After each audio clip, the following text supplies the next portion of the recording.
Assalamualaikum warahmatullahi wabarakatuh. Perkenalkan, nama saya Mawar Widuri. Saya berasal dari kampus TEBI Global Mulia Cikarang, Prodi Ekonomi Syariah. Di sini saya membuat video untuk memenuhi salah satu kewajiban saya, yaitu sebagai nilai UTS dengan mata kuliah Sistem Informasi Manajemen. Dosen pengampunya yaitu Bapak Anggi Setia Prayoga Eskom MM. Selamat menonton. Ku sadari aku tak seharusnya terbawa perasaan.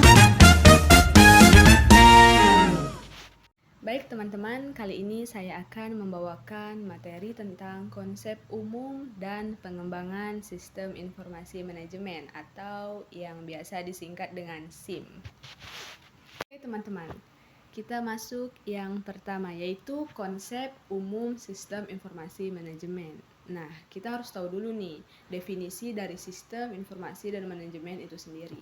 Yang pertama, definisi sistem, yaitu sistem adalah sekumpulan unsur atau elemen yang saling berkaitan dan saling mempengaruhi dalam melakukan kegiatan bersama untuk mencapai suatu tujuan. Sedangkan definisi informasi adalah hasil pengolahan data yang sudah menjadi bentuk yang memiliki arti tertentu. Sedangkan definisi dari manajemen adalah pengelolaan kegiatan untuk menjalankan tugas dan fungsi serta tujuan suatu organisasi. Nah, setelah kita mengetahui definisi dari kata sistem informasi dan manajemen, lalu apakah definisi dari sistem informasi manajemen itu sendiri? Nah, SIM adalah sistem yang dirancang untuk menyediakan informasi guna mendukung pengambilan keputusan pada kegiatan manajemen, baik dalam perencanaan, penggerakan, pengorganisasian, dan pengendalian dalam organisasi. Nah, apa sih tujuan sistem informasi manajemen itu? Yang pertama yaitu menyediakan informasi, yang kedua memudahkan pengelolaan, yang ketiga menyediakan layanan, yang keempat memecahkan masalah. Lalu manfaat sistem informasi manajemen itu ada 4 juga, yaitu pengambilan keputusan, koordinasi antar fungsi, menemukan masalah, dan membandingkan kerja bisnis. Setelah dari konsep umum sistem informasi manajemen, kita masuk ke pengembangan sistem informasi manajemen. Nah, pengembangan sistem mungkin masuk akal, kompilasi sistem baru untuk menggantikannya, asalkan keseluruhan atau memperbaiki sistem yang ada. Sistem yang lama perlu diperbaiki atau diganti. Pengembangan dari suatu sistem informasi manajemen dapat dipandang sebagai suatu siklus hidup pengembangan sistem. Karena pada dasarnya tidak ada suatu sistem yang baku selamanya. Tahap-tahap dalam melakukan perkembangan sistem yaitu ada 3, yaitu kita harus menganalisis sistem dulu, lalu kita mendesain sistem, lalu yang terakhir baru kita melaksanakan sistem tersebut. Nah, sebelum kita mengembangkan atau melaksanakan ataupun membuat sistem baru, kita harus tahu dulu nih prinsip-prinsip perkembangan sistem. Yang pertama, yaitu sistem yang dikembangkan digunakan untuk manajemen.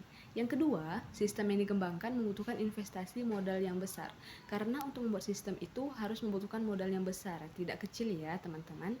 Terus yang ketiga, semua alternatif yang tersedia itu harus diselidiki dulu. Kenapa kita harus mengembangkan, dari mana kita harus dikembangkan gitu. Terus yang keempat, investasi terbaik harus bernilai. Yang kelima, sistem yang dikembangkan membutuhkan orang yang berpendidikan. Yang keenam, tahapan kerja dan tugas yang dilakukan dalam proses pengembangan sistem itu harus bagus. Terus yang ketujuh, proses pengembangan sistem tidak perlu berurutan. Yang kedelapan, jangan takut untuk membatalkan proyek. Yang kesembilan, harus ada dokumen untuk pedoman pengembangan sistem. Dalam pengembangan sistem, kita mempunyai proses-prosesnya. Yang pertama yaitu cara kerja sistemnya harus menjadi lebih ampuh lagi, lebih berguna lagi.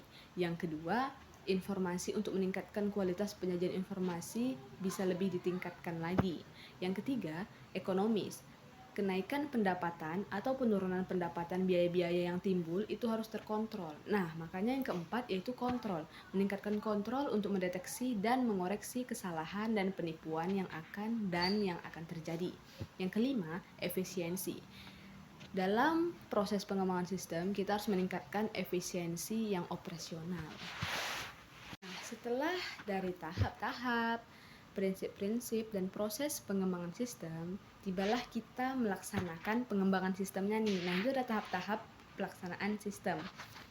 Ada 5. Yang pertama yaitu penerapan sistem. Nah, kita harus tahu sistem apa yang mau kita terapkan yang cocok di organisasi ini gitu. Terus yang kedua, manajemen sistem.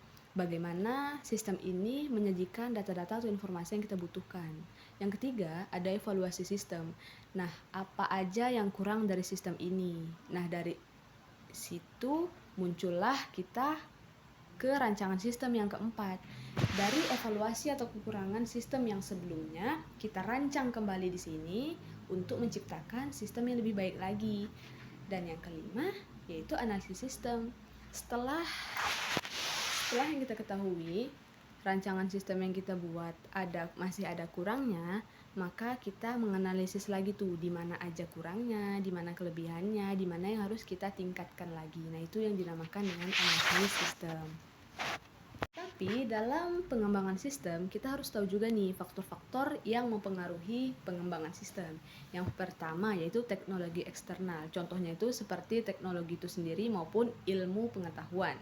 Yang kedua yaitu ada bisnis eksternal. Contohnya seperti pelanggan, pasar, perusahaan lain, perangkat hukum, dan pemerintahan. Yang ketiga yaitu ada teknologi internal seperti hardware, infrastruktur, software, dan aplikasi. Yang terakhir yaitu ada bisnis internal seperti budaya perusahaan, sumber daya manusia, infrastruktur juga termasuk, proses serta struktur organisasi. Nah, baik teman-teman, tibalah di akhir slide. Terima kasih telah menonton. Kesimpulan yang dapat saya berikan yaitu ada beberapa pemicu yang mempengaruhi pengembangan suatu sistem informasi, baik dari dalam maupun dari luar. Penyebabnya yaitu teknologi luar dan dalam, beserta upaya luar dan dalam.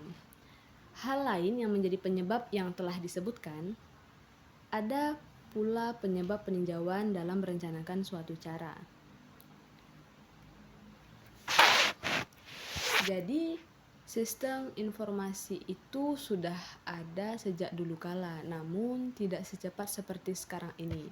Majunya pengembangan suatu sistem informasi dipengaruhi oleh canggihnya teknologi yang semakin waktu semakin cepat, serta tingginya kebutuhan suatu masyarakat akan teknologi. Maka semakin cepat pula suatu sistem informasi berkembang. Sekian dari saya, kurang dan lebih saya mohon maaf. Wabillahi taufiq wal hidayah. Semoga bermanfaat. Wassalamualaikum warahmatullahi wabarakatuh. Yeay!